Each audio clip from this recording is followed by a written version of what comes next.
우리네 교회의 교단 교리는 관념적인 신학 지식을 바탕으로 만들었기에 실제의 삶의 현장에서 아무런 능력이나 변화를 일으키는 능력이 없어요. 그래서 교회 마당만 밟으며 자의적으로 해석한 성경 말씀을 하나님의 진리로 들으면서 교회 조직을 지탱하기 위한 각종 자원봉사인 희생적인 신앙 행위를 반복하는 종교인들로 전락하고 있죠. 교회가 악한 영의 역사를 분별하는 능력이 없으니 세간에는 은사주의자들과 신비주의자들의 성령의 이름을 앞세운 각종 괴이적인 현상들이 난무하고 여기에 미혹된 수많은 크리스천들이 사탄의 소나기에 사로잡히고 있는 실정이에요. 우리네 교회 지도자와 교인들이 미혹의 영에게 속아서 생명과 영혼이 살육당하고 있지만 아무도 이 사실을 깨닫지 못하고 교회에 모여 먹고 마시고 희희낙낙하고 있는 사실이 기가 막히고 가슴이 미어져서 이 책을 쓰게 되었어요. 영적 잠에서 깨어나 성령과 동행하는 영적 습관을 들여 영혼 구원 사역의 도구로 쓰이는 정의의 용사가 되어 하나님의 마음을 시원하게 하는 종으로 쓰임을 받다가 천국에서 영원히 기쁘고 즐겁게 살기를 바래요. 크리스천 영성학교 쉰 목사의 영적 전쟁의 전투교법.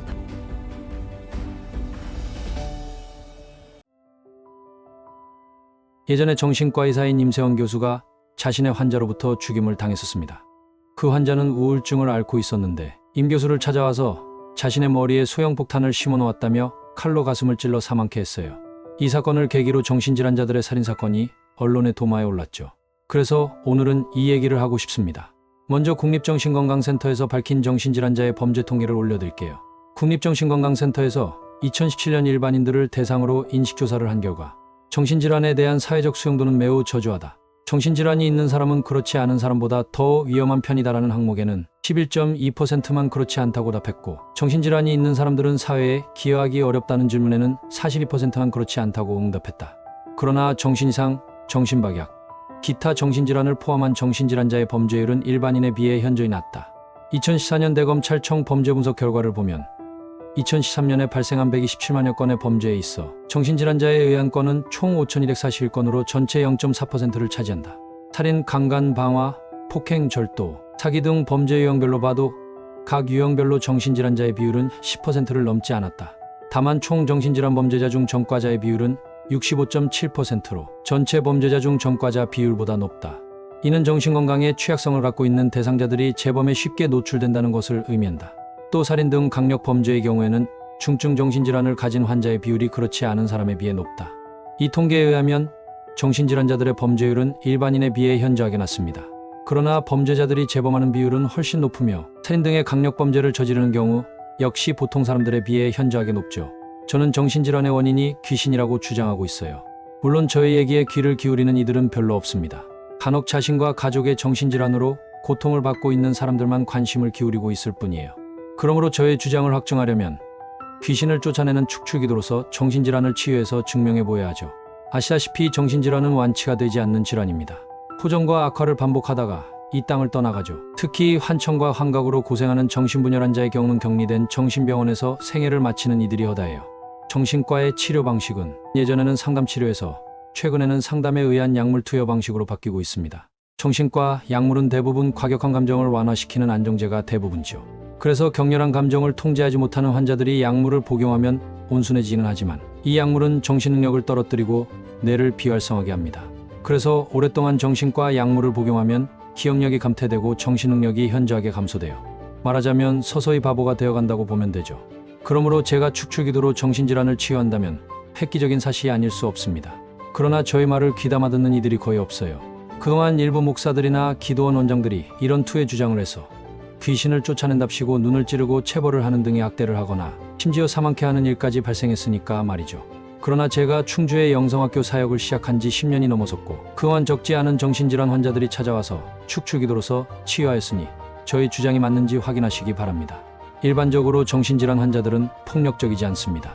개중에 가끔 그런 경우도 있지만 위의 국립정신건강센터의 통계와 다르지 않죠. 사람들의 머리를 타고 앉아 뇌를 조종하며 병들게 한 귀신들이 자신의 정체를 스스로 드러낼 필요가 없기 때문이에요. 그러나 축출기도를 시작하면 사정이 달라집니다. 귀신들을 쫓아낸다고 하는 것은 귀신들을 향해 선전포고를 하는 것과 다르지 않죠. 그래서 정신질환 환자들에게 축출기도를 하는 것은 귀신들과 전면전쟁을 선포하는 것입니다. 그동안 저의 경험에 의하면 우울증이나 강박증, 정신분열 등의 환자들이 죄다 폭력을 드러내지 않았어요. 이유는 대략 두 가지로 추정됩니다.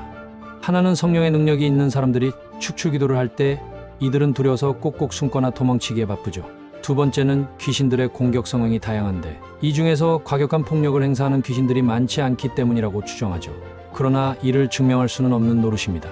그러나 영성학교에서 정신질환 환자를 상대로 귀신을 쫓아내는 축출기도를 시작하면 귀신들이 다양한 모습으로 드러나는 것은 사실이죠. 약한 귀신들은 다양한 생리적인 현상으로 드러내고 중급 귀신들은 몸을 아프게 하여 공격해요. 그러나 축출기도를 하는 사람에게 물리적으로 공격하는 경우는 극히 드물었습니다. 그러나 폭력을 행사하는 센 귀신들이 있는 경우는 달랐어요. 그래서 저의 경험을 말씀드리겠습니다. 예전에 완전히 정신이 없는 어느 정신분열 환자를 상대로 축출기도를 한 적이 있었는데 처음에는 조용하였지만 시간이 점점 지나자 폭력적으로 바뀌었습니다. 직접 저를 공격하지는 않았지만 분노에 가득 차서 집안 가구를 던지거나 피우던 담배로 자신의 손바닥을 2번이나 찢으면서 위협했죠. 40년 이상 우울증을 앓았던 어느 권사님은 화가 나서 발로 차고 물어뜯으려고 했기에 장정들이 손발을 잡고 기도하기도 했어요. 오랜 정신분열 증세로 정신병원에서 나온 자매는 상당히 폭력적이었어요. 그래서 어린아이를 무지막지하게 주먹으로 때리고 사람들을 발로 차고 폭력을 행사했죠. 그래서 사고가 발생할까봐 신경이 쓰였지만 축출기도를 해서 시간이 지나자 점점 정신이 돌아오는 시간이 많아지면서 온순해졌습니다. 이처럼 폭력을 행사하는 귀신들이 있는 정신질환자들을 축출기도를 할 때는 각별히 조심해야 해요.